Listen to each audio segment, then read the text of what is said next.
What is happening, all you peaceful warriors out there? Range Day Bro back at it again, and today, as you can tell, we have a very special review for you coming up on the HUXWRX Flow 762 Ti. Let's get into it.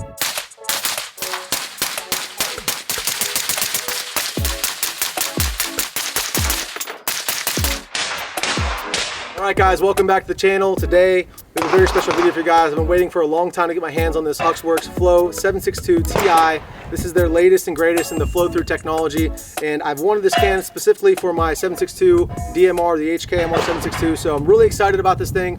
We're gonna have a two-part review today. Since this isn't a can you typically think of for high rates of fire durability testing, we're not gonna do that combat loadout test that we normally do, that 7 full mags.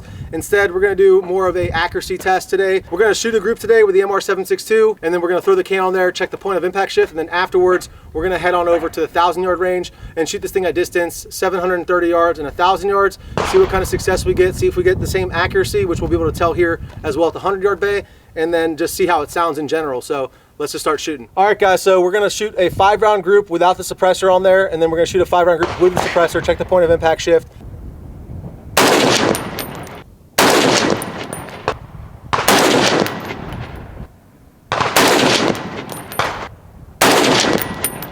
All right, looks like all those are touching. I'm actually gonna go to the target below it when I throw the can on there, just to give me a clean slate to work with. So let's bust this can out of the box.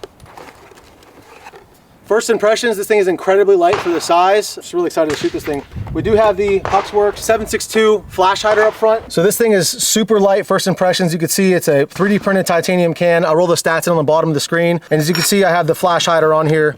I opted for the flash hider because all my serious battle rifles, I like to use a flash hider on it. So let's tighten this thing up. So it's reverse threaded. I like how this thing lines up with a locked unlock right up on top, so I can take a quick glance at the can to see if it's backing off at all while I'm shooting, because there is no actual, locking method to it. But the way this thing works and the way these ports are angled in the front, the actual gas from the bullet is going to continually tighten this thing on as you shoot it, so it shouldn't have any issues backing off whatsoever. But let's sit down, do that second group, and see if we get any kind of point of impact shift. All right, that sounded really quiet, and see, let me just take my ears off real quick and see how this thing sounds. Sounded pretty quiet with the ear pro. That is pretty darn quiet. Got a slight ringing in the ear, but for a 308, that's pretty incredible. I have the SCAR 17 here as well, which I'll just give you guys a little comparison later when we get to the long range of the Sandman S on the SCAR 17. Same barrel length, different gun obviously, but just so you guys have a little bit of a benchmark with the audio on the camera, what it sounds like versus Sandman S, which is a very popular 30 cal can. But it sounds really good. We've got 3 more rounds to go.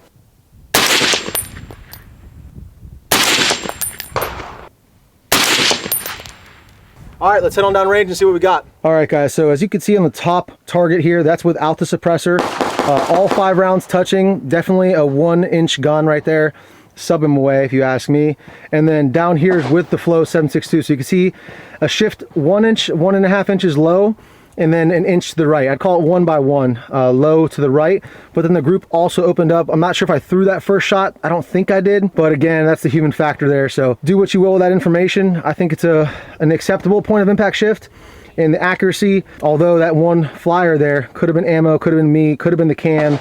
Again, you guys have to determine yourselves what you think about that. But overall, the rest of the group is about an inch, maybe just over an inch there, slightly, for the rest of that group. But all right, guys, so we're out here at the 200 to 600 yard range. Got the Flow 762 on the gun. We're just gonna try to walk this thing out to 600 yards and see what kind of success we get. Once again, taking the ear pro off because this thing sounds great.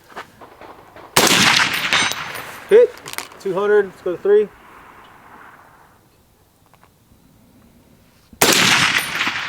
Hit, going to 4.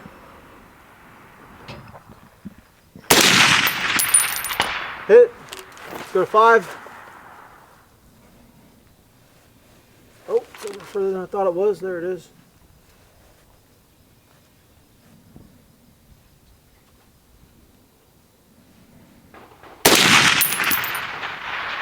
Hit, let's go to 6. Adjust my parallax for 6.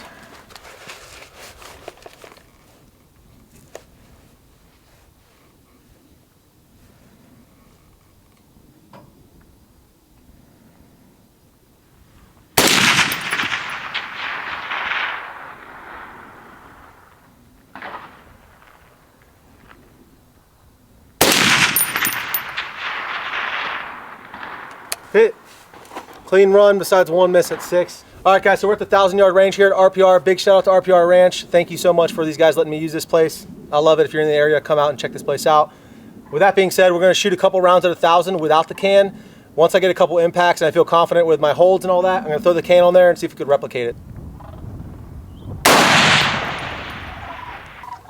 We got a jam.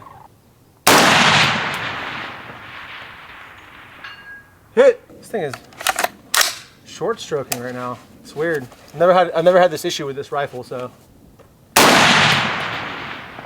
Left edge. I'm gonna have to mark this magazine. Usually it cycles these rounds just fine, so this is a really weird situation. Just know if we have malfunctions, it's not due to the flow 7.62. It might actually help us. We'll see. Another freaking malfunction. This is crazy. Hit. Nice.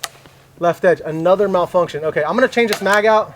All right, guys, so we finally got 2 hits at 730 yards. We're going to throw the can on here and see if we can continue to get hits. See what it sounds like. Probably pop the ears off a little bit too. I did change the mag out. That one mag was giving us issues. I'm not sure if it's the mag. The gun is clean. Never had this issue with these magazines or with this ammunition. It's really interesting to see, but we're going to throw the can on here. I'm going to really tighten it down this time. Up. My muzzle device just came loose. All right, so the cool thing about this being reverse threaded is, as you can just tell on camera, I just tightened this down really tight and I broke my muzzle device loose. But to get the can off, it's reverse threaded, so you don't have to worry about your muzzle device getting stuck in your can. I'm gonna get my wrench real quick, tighten this down some more so that doesn't happen again. All right, so I retightened the muzzle device. I got the Flow 7.62 on here, and we're gonna shoot at 730 yards. I'm actually gonna pop my ears off so I can give you guys a little bit more input on what I'm hearing. Got a nice big open valley in front of me, and let's see if we can get some positive impact at 730 yards. I'm aiming at about a 10-inch circle, maybe 8-inch out there, so a pretty small target for this distance. Already making excuses for why I might miss.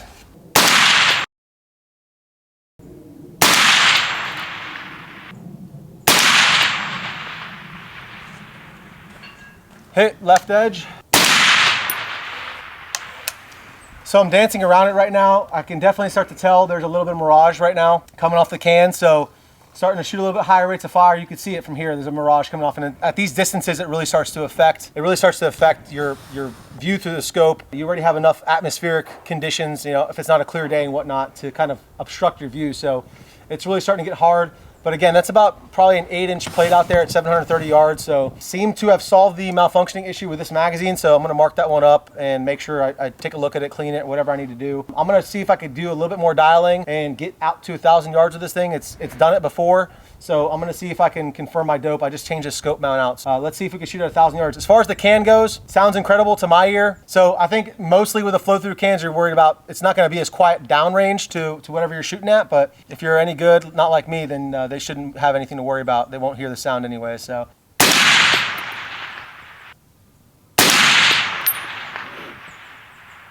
Bottom right.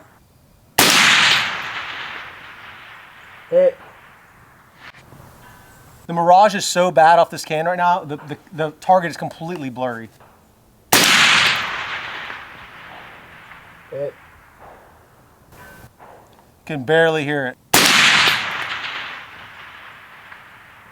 Right side. Hit.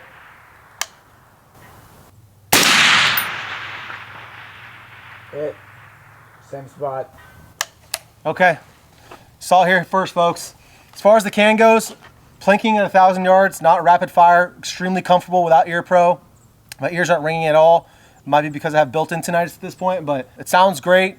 Seems like the accuracy is on par with any kind of precision. It's not like a Thunder Beast. It's not made for extreme accuracy as far as I know, but you see with the new magazine in it, 0 malfunctions so far. We're just gonna keep shooting it at this distance and see if we have any hiccups, or if we hear the tone change at all. The can is smoking hot right now. Titanium cans aren't meant to be beat up like other materials are. They're a lot less durable. If you can take a look at that pile of brass, Levi. So there's my pile of brass right there. So it's ejecting perfectly at the 4 o'clock position, just like you want it to. That's the point of these flow-through cans. So I gotta say, this is my first flow-through can, and I see why they're so popular nowadays. With my Scar, which we have for comparison, we have the same NS on the Scar, which we'll shoot here in a second, so you can hear the difference. We do have to have an adjustable gas block on the thing because it's increasing the back pressure so much that it actually destroyed my Scar 17, which I have a whole other video about that on the channel. That's the point of a flow-through can. You could see the gun pretty much doesn't even realize it's there. I think the pile of brass is all in the same place with the can and without the can. So Hit.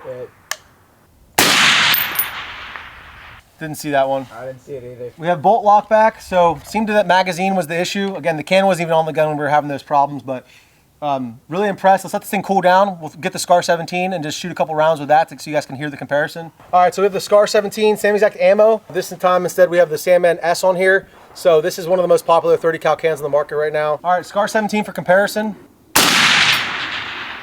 Sandman S is quite a bit louder.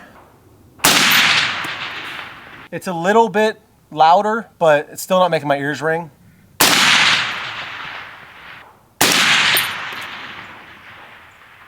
So there it is, Sandman S for comparison. It's one of the oldest cans I have and one of the most rounds I have on it. It still holds up, but it's way heavier and it's got way more back pressure. That's why I have to have an adjustable gas block on the SCAR 17 to account for that. Otherwise, you will wear out your rear receiver plate screws, which I already did once and had to have them sent out and have them helicoiled and upgraded the torque to the torque screws here. So all the stuff, big shout out to Scarburator and Mototech Engineering, those guys over there for hooking me up with this fixed rear receiver plate because I destroyed my $4,000 rifle from shooting 250 rounds through it, suppressed with the Sandman S. So that's just something to keep in mind, and that's another advantage that the Flow 762 Ti has. All right, guys, so wrapping it up, what do I think about this can? Should you buy this can? Do you need it? The answer is always no. Train with the gear that you have, but if you are interested in having a dedicated flow-through can for something like a heavyweight DMR, like the MR 762 or like the SCAR 17, I couldn't recommend this can more because it does serve that purpose of not increasing the back pressure in these systems that already have so much gas blowback. And for the weight and for the size, it performed incredibly well, especially for the shooters here. Again, I'm not pulling a grand thumb and going down range and having somebody shoot at me, you know, to see what it sounds like versus a traditional baffle stack can. But to my ear, the way it performed today, with the point of impact shift, it still maintained accuracy, still able to get multiple positive impacts at 1,000 yards with a semi-auto 308. It is gonna be an extra high price tag for that technology. And is it worth that to you? That's gonna be for you guys to decide. Again, if you have the Sandman S, would it be fine on this gun? I'm sure it would be fine. On the SCAR, in the SCAR's case, it wasn't, and you have to do some modifications to the gun, like an adjustable gas block, but the Scarburator is much cheaper than a $1,600 MSRP can. So that's for you guys to decide. I do love this thing. Do I have buyer's remorse? Absolutely not. This is probably gonna be sticking on this gun, being the dedicated can for this DMR right here, this is my go-to-war DMR if I ever needed to, and it just fits the build really well. So thank you so much for staying to the end of the video, guys. If you want to support the channel, Brownells is the biggest supporter of the channel right now. Head on over to brownells.com, use bro code RDB10, saves you guys 10% and also give us a little kickback. Another free way to support the channel is to like, comment, or subscribe. Super cheesy, but it really helps with the algorithm, guys, so I appreciate you guys doing that. And until next time, stay safe, stay dangerous. Range Day Bro, out.